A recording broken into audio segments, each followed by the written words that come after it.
নমস্কার। আজকের suspense story চ্যানেলে আপনাদের সকলকে স্বাগত। এখনও যারা আমাদের চ্যানেলটিকে সাবস্ক্রাইব করেননি তারা অবশ্যই সাবস্ক্রাইব করে আমাদের সঙ্গে থাকবেন এই আশা নিয়ে শুরু করছি আজকের গল্প ভূতের বাড়ি। লেখক ত্রৈলোক্যনাথ মুখোপাধ্যায়। টম সাহেব বলিতেছেন, সম্প্রতি একজন পুরাতন বন্ধুর সহিত আমার সাক্ষাৎ হইয়াছিল। হাসিতে হাসিতে তিনি আমাকে বলিলেন, দেখো টম, এই লন্ডন নগরে একখানি ভূতের বাড়ি আছে। আমি উত্তর করিলাম, বটে, সত্য বলিতেছ না তামাশা করিতেছ? তুমি পণ্ডিত লোক, ভূতে তোমার বিশ্বাস নাই। আমার বন্ধু বলিলেন, না ভাই, না, তামাশা নয়। সেটি বাটি আমি ভাড়া লইয়াছিলাম। 3 দিনের অধিক তাহাতে বাস করিতে পারি নাই। বিশেষ কিছু যে ভয়ানক দেখিয়াছি তাহা নহে, তবে কিরূপ শব্দ হয় মনের ভিতর সর্বদাই কেমন একটা আতঙ্ক হয়। কিন্তু সেই বাটিতে একজন বৃদ্ধা বাস করে। কি করিয়া সে থাকে তা জানি না। বৃদ্ধা বলিল, কোনো ভাড়াটিয়াই সে বাড়িতে 2 দিনের অধিক বাস করিতে পারে না। বন্ধুর কথা শুনিয়া আমি ভাবিতে লাগিলাম, ভূতের বাড়ি, এতদিনের পর বুঝি আমার স্বাদ মিঠিল। ভূত কিরূপ দেখিতে চিরকাল আমার মনে একান্ত বাসনা। সেই স্বাদ মিটাইবার জন্য আমি শ্মশানে মশানে বনে জঙ্গলে ঘোর নিশীতে কত যে ঘুরিয়াছি তাহা বলিতে পারি না। কিন্তু ভূত দেখা আমার কপালে কখনো ঘটে নাই। আজ কি ভগবান আমার মনোবাঞ্ছা পূর্ণ করিবেন? দেখা যাও কি হয়। বন্ধুর নিকট হইতে সে বাটির ঠিকানা জানিয়া লইলাম। বাটির নিকট গিয়া দেখিলাম তালা বন্ধ। প্রতিবেশীগণের নিকট শুনিলাম যে সে বাটিতে যে বৃদ্ধা বাস করিত সম্প্রতি তাহার মৃত্যু হইয়াছে। রাত্রিকালে ভূতে ঘাড় ভাঙিয়া তাহাকে মারিয়া ফেলিয়াছে। সে পর্যন্ত সে বাড়ির ভিতরে মনুষ্য দূরে থাকুক, কাকপক্ষী কেহ প্রবেশ করে না। সে বাড়িতে নেংটি ইঁদুর কি বড় ইঁদুর, কোনো ইঁদুরই বাস করে না। আমার আরও কৌতূহল জন্মিল। প্রতিবাসী দিগের নিকট হইতে গৃহস্বামীর ঠিকানা জানিয়া তাহার নিকট উপস্থিত হইলাম। তিনি ধনবান লোক। ভূতের বাড়ি আমি ভাড়া লইব শুনিয়া তিনি আমাকে বলিলেন, বাড়ির যে দুর্নাম আছে তা বোধহয় শুনিয়া থাকিবেন। আমি এতদিন নানা দেশ ভ্রমণ করিতেছিলাম, সম্প্রতি দেশে আসিয়াছি। আমার খুড়া মহাশয় ওই বাড়ি ক্রয় করিয়াছিলেন। কবে হইতে ওই বাড়িতে ভূতের উপদ্রব আরম্ভ হয় তাহা আমি বলিতে পারি না। সপরিবারে নিজে আমি ওই বাড়িতে 2 দিন বাস করিয়াছিলাম। 2 দিনের পর প্রাণ ভয়ে পলাইয়া আসিলাম। আপনি যদি সে বাটিতে কিছুদিন বাস করিতে পারেন তাহা হইলে ভাড়ার টাকা লওয়া দূরে থাকুক, বরং ঘর হইতে আপনাকে কিছু দিতে প্রস্তুত আছি। যাহা হোক, আমি চাবি লইয়া আসিলাম। আমার একজন ডানপিটে বীরপুরুষ চাকর ছিল। ভূত প্রেত দানব দৈত্য কিছুই সে মানিত না। মনে তাহার অপরিমিত সাহস, দেহে তাহার অসীম বল। তাহাকে আমি সকল কথা খুলিয়া বলিলাম আর জিজ্ঞাসা করিলাম, কেমন হে, তুমি আমার সহিত সে বাড়িতে রাত্রি যাপন করিবে?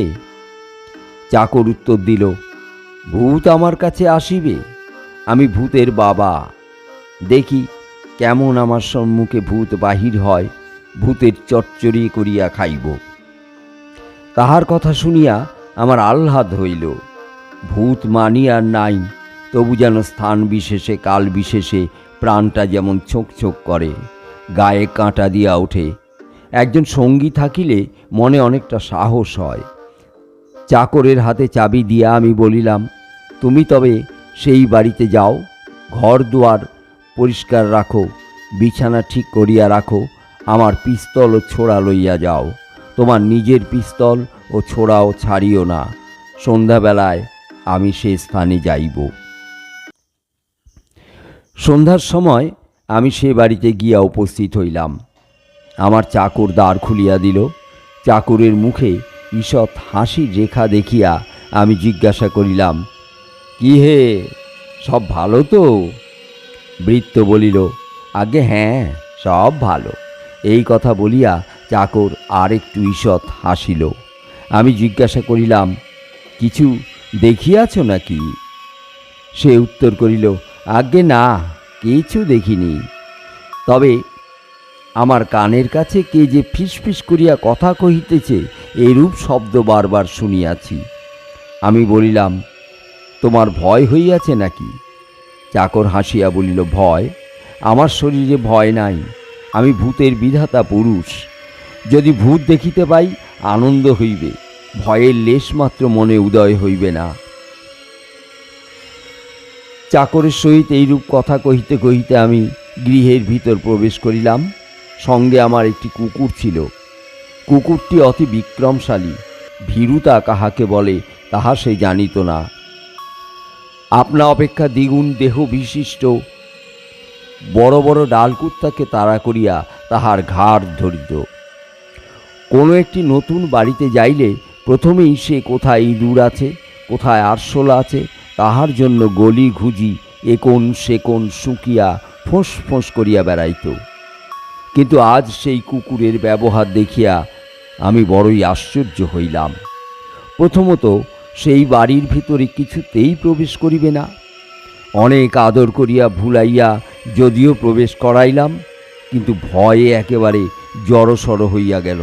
পদদ্বয়ের ভিতর লাঙ্গুল রাখিয়া কুণ্ডলী হইয়া সে কাঁপিতে কাঁপিতে আমার পায়ে পায়ে জড়াইতে লাগিল। লম্ফজম্ফ নাই, শব্দ নাই, ইঁদুর অনুসন্ধান নাই। আজ সে নীরব, আজ তার কিছুই নাই। গৃহমধ্যে প্রবেশ করিয়া আমরা এঘর সে ঘর বেড়াইয়া দেখিতে লাগিলাম। প্রকাণ্ড অট্টালিকা, একতলা দোতলা তেতলার কত যে কামরা তাহা বলিতে পারি না। দেখিতে দেখিতে আমরা বৃহৎ একখানি ঘরে গিয়া উপস্থিত হইলাম। এই ঘরের ভিতর ভূতের দৌরাত্ম্য যাহাকে বলে তাহার প্রথম সূচনা হইল। ঘরটি আমার চাকর পরিষ্কার করে নাই। মেঝেতে নিবিড় ধুলা পড়িয়াছে, কোথায় কিছু নাই। হঠাৎ দেখিলাম আমার ঠিক সম্মুখে একটি পায়ের দাগ পড়িল, শিশুর পদচিহ্ন। তাহার আগে কি আশেপাশে আর কোনো দাগ নাই, কেবল সেই একটি দাগ মাত্র।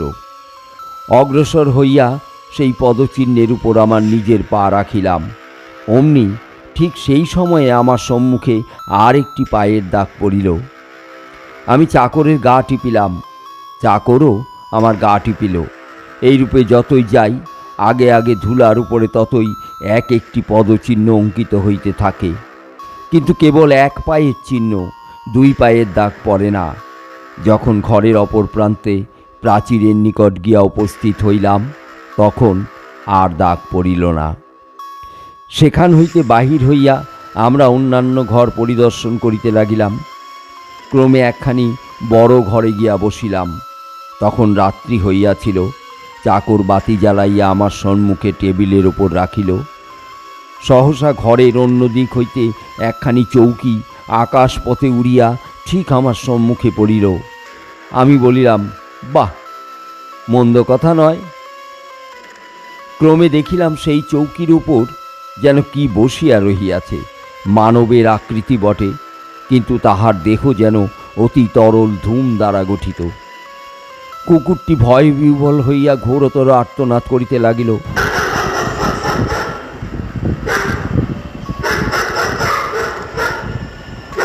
চাকর তাহাকে সান্ত্বনা করিতে গেল, ঘাড় হেঁট করিয়া কুকুরকে সান্ত্বনা করিতেছে। এমন সময় হঠাৎ আমার দিকে ফিরিয়া সে জিজ্ঞাসা করিল, মহাশয় কি আমার পিঠে কিল মারিলেন?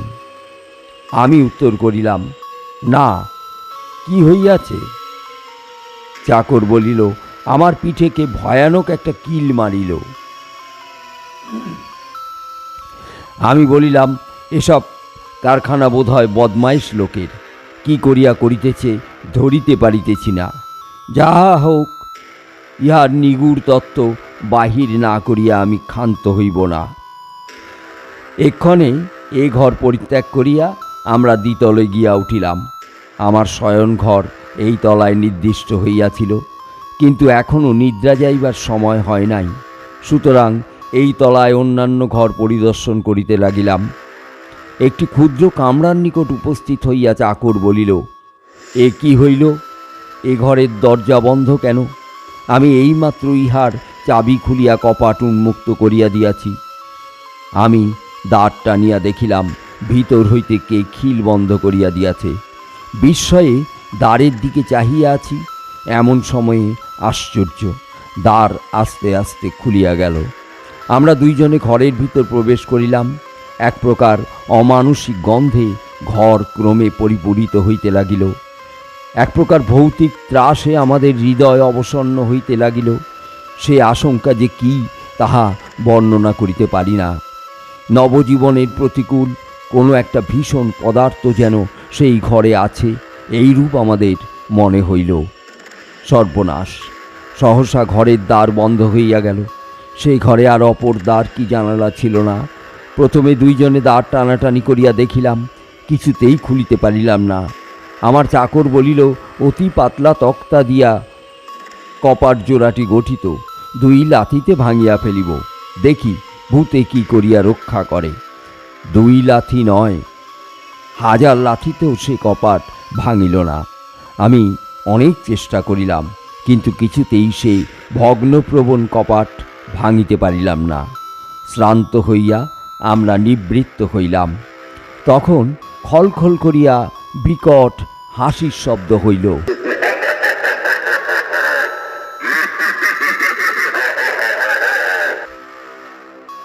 দ্বারটি আস্তে আস্তে আপনি খুলিয়া গেল।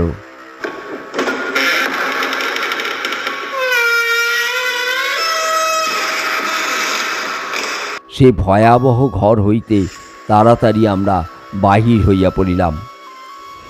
সে ঘর হইতে বাহির হইয়া আমরা বারান্দায় দাঁড়াইলাম। এক পার্শ্বে মিটমিট করিয়া কেমন একটা নীল বর্ণের অলৌকিক আলো জ্বলিতেছিল। কি আলো, কোথা যাইতেছে দেখিবার নিমিত্তে আমরা তাহার পশ্চাৎগামী হইলাম। সিঁড়ি দিয়া আমাদের আগে আলোটি তেতলায় উঠিতে লাগিল। তেতলার উপরে উঠিয়া সামান্য একটি শয়নাগারে প্রবেশ করিল। যে বৃদ্ধা এই বাড়িতে একাকী বাস করিত, এই ঘরটি তাহার ছিল। আমরা এইরূপ অনুমান করিলাম। ঘরের ভিতর একটি দেরাজ ছিল। খুলিয়া দেখিলাম তাহার ভিতরে একখানি রেশমের রুমাল রহিয়াছে। রুমালের একধারে দুইখানি চিঠি বাঁধা রহিয়াছে। চিঠি দুইখানি লইয়া সেই ঘর হইতে বাহির হইলাম। দ্বিতলে আসিবার নিমিত্ত সিঁড়ি দিয়া নামিতে লাগিলাম। মনে হইল আমার পাশে পাশে আর কে নামিতেছে, কিন্তু তাহাকে আমি দেখিতে পাইতেছিলাম না। সহসা খপ করিয়া কে যেন আমার হাত ধরিল। আমার হাত হইতে চিঠি দুইখানি কাড়িয়া লইবার নিমিত্ত কে যেন বারবার চেষ্টা করিল। দৃঢ় মুষ্টিবদ্ধ করিয়া আমি তাহার সে চেষ্টা বিফল করিলাম। আমার নিজের শয়নাগারে উপস্থিত হইয়া প্রথমে ঘড়ি, পিস্তল ও ছোড়া মেঝের ওপর রাখিলাম। নিকটস্থ ছোট একটি ঘরে চাকরকে শুইতে বলিলাম। মাঝের দ্বার খোলা রহিল। কুকুর ঘোরতর ভয়ে ভীত হইয়া ঘরের কোণে গিয়ে আশ্রয় লইল। মাঝে মাঝে ত্রাসজনিত বিকট রোদনের ন্যায় শব্দ হইতে লাগিল।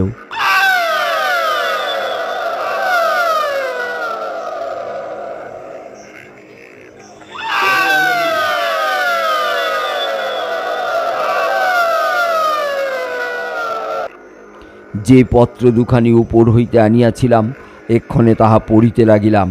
50 বৎসর পূর্বের চিঠি দুইখানি কোনো একটি পুরুষ তাহার প্রিয়তমাকে লিখিয়াছিল, কিন্তু নামধাম কাহারও ছিল না।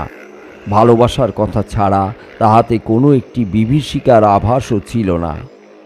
যেন কে কাহাকে খুন করিয়াছে এই ভাবের কথা। পত্র দুইখানি পাঠ করিয়া আমি চৌকির উপর রাখিলাম। ঘরে দুইটি বড় বড় বাতি জ্বলিতেছিল। শীত প্রধান দেশ, অগ্নিস্থানে দাউ দাউ করিয়া অগ্নি জ্বলিতেছিল। ফল কথা, ঘরটি উত্তর আলোকে আলোকিত ছিল। সহসা টেবিলের উপর হইতে আমার ঘড়িটি শূন্য পথে চলিয়া যাইতে লাগিল। এক হাতে ছোড়া, অপর হাতে পিস্তল লইয়া তাড়াতাড়ি আমি ঘড়ি ধরিতে দৌড়াইলাম, কিন্তু শোধ করিয়া ঘড়ি যে কোথায় অদৃশ্য হইয়া গেল আর আমি দেখিতে পাইলাম না। পুনরায় আমি চৌকিতে বসিয়া একখানি পুস্তক খুলিয়া পড়িতে লাগিলাম। ঘরের ভিতরে এক্ষণে বিকট শব্দ হইতে লাগিল। কুকুরটি ভয়ানক কাতর রবে ঘর পরিপূর্ণ করিল।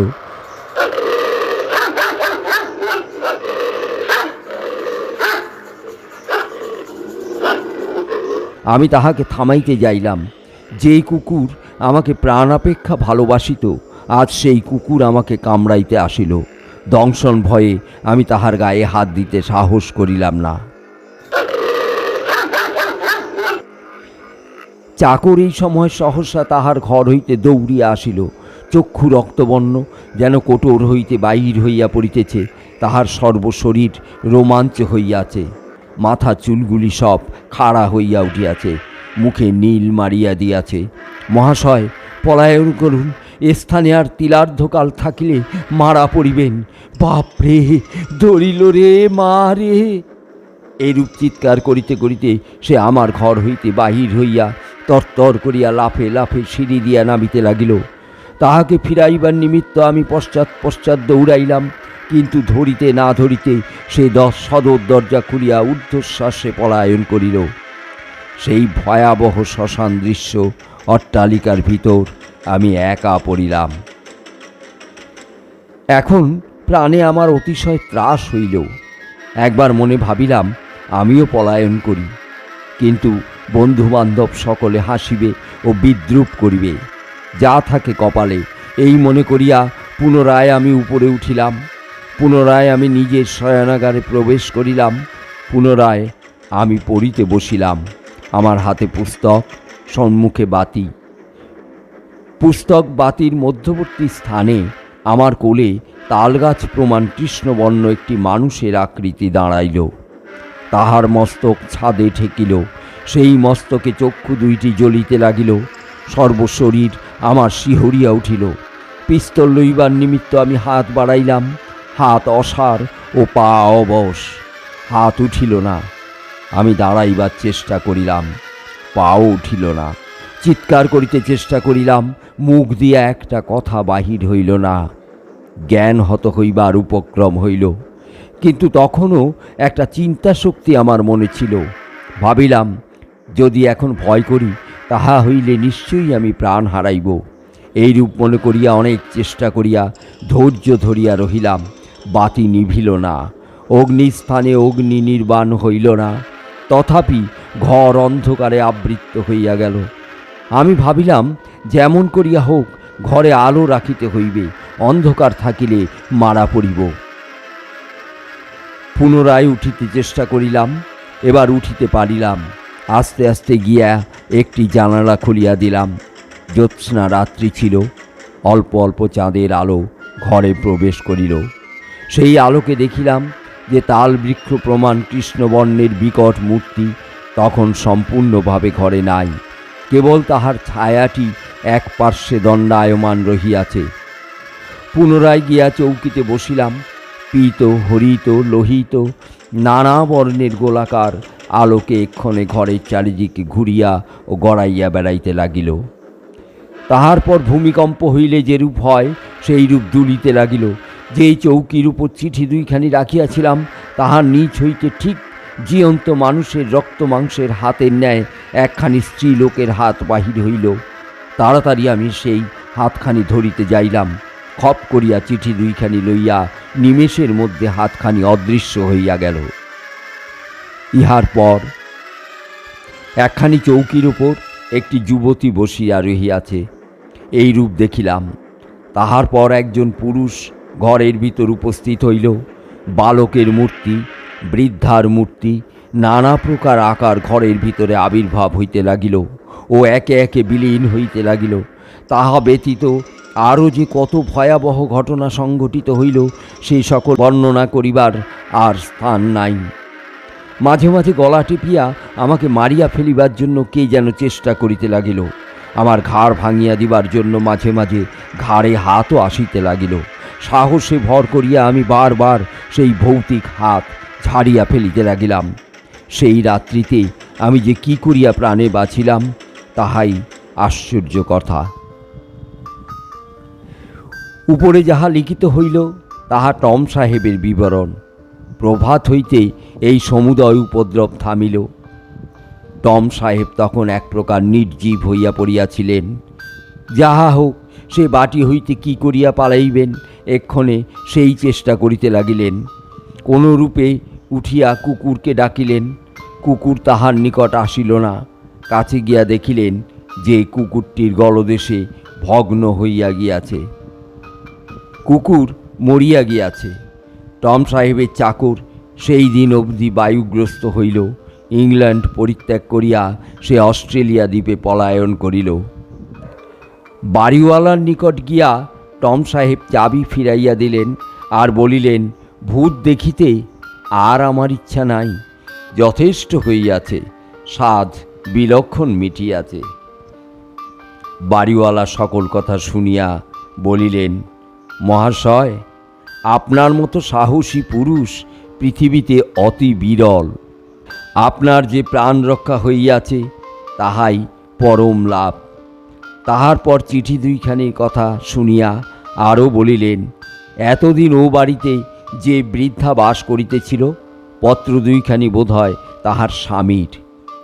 আমার খুড়া মহাশয়ের জীবনকালে সে ব্যক্তি একবার ওই বাটি ভাড়া লইয়াছিল। বৃদ্ধার স্বামী অতিশয় পাষণ্ড ছিল। বৃদ্ধার ভ্রাতা ও ভ্রাতুষ্পুত্রকে টাকার লোভে সে বধ করিয়াছে। দিন কতক এইরূপ জনরব শুনিয়াছিলাম। যাহা হোক, ওই বৃদ্ধা ব্যতীত সে বাটিতে এই পর্যন্ত আর কেহ বাস করিতে পারে নাই। বৃদ্ধার মৃত্যুও সেদিন অকস্মাৎ ঘটিয়াছে। সেই সম্বন্ধে লোকে নানা কথা বলিয়া থাকে। সেই অবধি এমন একটি লোক পাই না যে সাহস করিয়া বাটির ভিতরে প্রবেশ করে। বাড়িটি দেখিতেছি আগাগোড়া ভাঙিয়া ফেলিতে হইবে। টম সাহেব উত্তর করিলেন, বাড়িটি আগাগোড়া না ভাঙিয়া একটি কর্ম করিলে হয়।